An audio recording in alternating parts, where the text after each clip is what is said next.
Coucou, aujourd'hui je te retrouve avec un nail art d'été. Alors je sais qu'on est en septembre et qu'il y a eu la rentrée, mais j'ai pas eu le temps de poster avant, j'en suis désolée. Bref, pour ce qui est du matériel, tu auras besoin d'une base, d'un vernis blanc, d'un top coat mat, de la peinture noire et blanche, beige, verte foncée, de la peinture aquarelle, d'un dotting tool, d'un pinceau fin et des bâtonnets. Comme d'habitude, je commence par appliquer ma base sur tous mes ongles pour bien les protéger du vernis que je vais mettre par la suite. C'est une couche qui sèche super rapidement, donc c'est une étape indispensable qui n'est pas très compliquée. Et du coup après, je vais appliquer mon vernis blanc sur tous mes ongles en deux couches, la première fine et la deuxième plus épaisse. Comme c'est du vernis blanc, tu peux faire 3 couches parce que ça laisse beaucoup de traces et c'est pas très opaque. Une fois que toutes mes couches sont faites, je viens prendre un bâtonnet enroulé de coton et imbiber de dissolvant pour nettoyer le contour de mes ongles vu que j'ai beaucoup débordé comme d'habitude. Et là sur mon annulaire j'ai commencé à faire mon flamant rose, donc j'ai pris de la peinture rose, évidemment c'est beaucoup plus facile à travailler. Et là j'ai commencé par le corps. Je viens surtout créer le contour pour faire la forme de mon flamant rose. Donc le corps il va être en forme d'amande allongée vers l'horizontale. Et pour ce qui est du cou c'est un S à l'envers et ensuite je fais la tête. Après, tu peux toujours t'aider de photos et d'images, dans tous les cas c'est beaucoup plus parlant. Ensuite avec de la peinture noire, j'ai fait les pattes qui sont très allongées et qui se croisent. Ça reste très fin, donc si jamais tu peux toujours prendre un bâtonnet avec de l'eau et gratter légèrement pour modifier ta forme. Et ensuite je viens faire tout le contour de mon flamant rose avec toujours ma peinture noire. Je te conseille plutôt de déborder vers l'extérieur, donc là où il y a du blanc, comme ça c'est beaucoup plus facile pour modifier.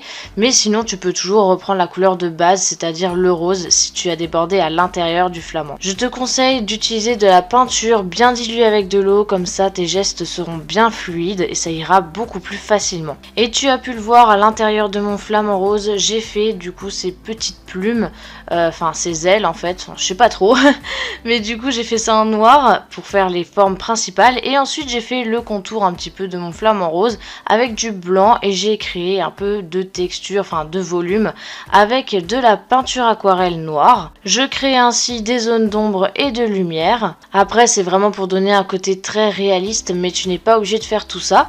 Et ensuite j'ai pris de la peinture beige pour faire tout simplement son petit bec qui est assez pointu à la fin. Et je ferai aussi le contour en noir juste après, mais je ne l'ai pas montré. Ensuite j'ai fait son œil, donc pour ça j'ai pris un dotting tool avec de la peinture noire. Et à l'intérieur de celui-ci j'en ai fait un deuxième, mais cette fois-ci en blanc et en beaucoup plus petit.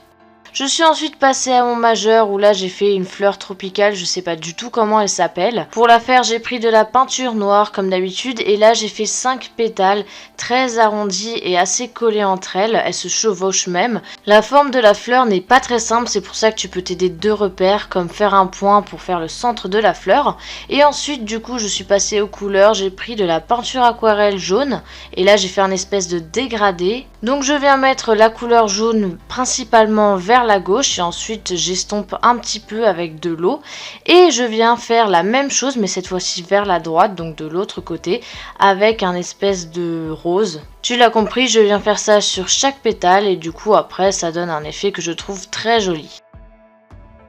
Et comme mon ongle était vide, en haut et en bas, j'ai rajouté des feuillages, donc avec de la peinture verte foncée.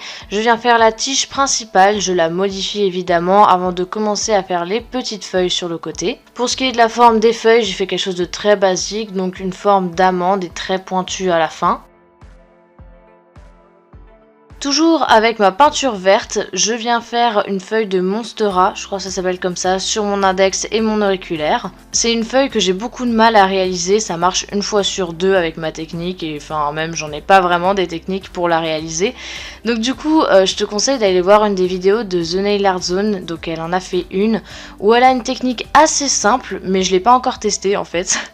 C'est surtout la forme principale qui est difficile à faire, mais heureusement comme c'est de la peinture je peux toujours rectifier avec de l'eau et gratter. C'est d'ailleurs ce que j'ai fait pour faire les petits trous à l'intérieur de la feuille. Et tu me connais bien, j'aime beaucoup quand c'est réaliste, du coup je viens prendre de la peinture verte claire, je viens faire des zones claires et après je fais la même chose avec du foncé pour faire des zones d'ombre. Et j'aime bien à la fin rajouter une toute petite touche de peinture blanche. J'ai fait exactement pareil pour les feuilles que j'avais fait sur mon majeur et mon annulaire. On le voit très bien, ça rajoute tout de suite beaucoup plus d'intensité aux feuilles et ça j'adore. Une fois que tout est terminé et que je suis satisfaite, je peux appliquer mon top coat, donc c'est la touche finale pour bien protéger mon nail art et qu'il tienne plus longtemps, surtout que j'ai utilisé de la peinture et ça partirait avec de l'eau si je n'en mets pas. Je n'oublie pas de prendre une grosse goutte que j'étale du bout du pinceau pour éviter de tout faire baver ou sinon tu peux également tapoter. Et voilà, cette vidéo est terminée, j'espère que ce nail art t'a plu. Il reste assez simple parce que j'ai fait tout simplement un fond blanc mais bon il y a beaucoup de détails.